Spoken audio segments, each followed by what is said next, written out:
Մենք այստեղ ունենք 5 կիլոգրամ աղացած միս, որին նախապես մենք տվել ենք 135 գրամ աղ։ Ունենք սխտորը այստեղ 135 գրամ, որին մի քիչ ջուր ենք ավելացրել բլենդերով խփելուց։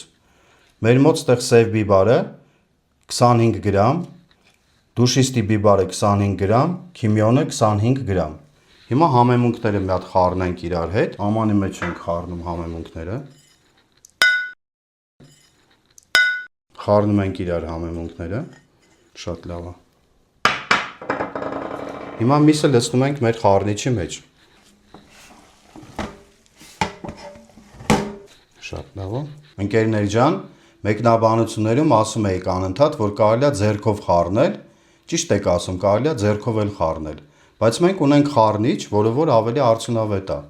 Հիմա նայեք խառնիչի տարբերությունը, մեկ է ձեռքի,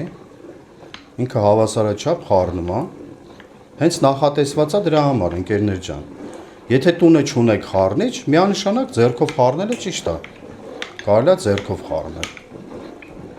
Ինքը հավասարաչափ, առաջ հետ, հələ միսը ոնց է խառնում, շատ լավ։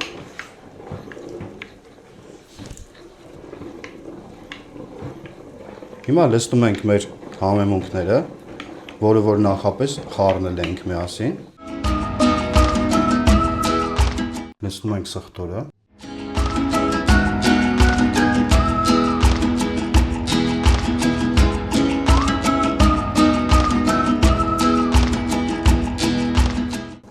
Շատ լավ է, ընկերներ ջան,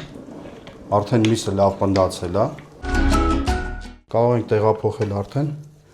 ամանի մեջ։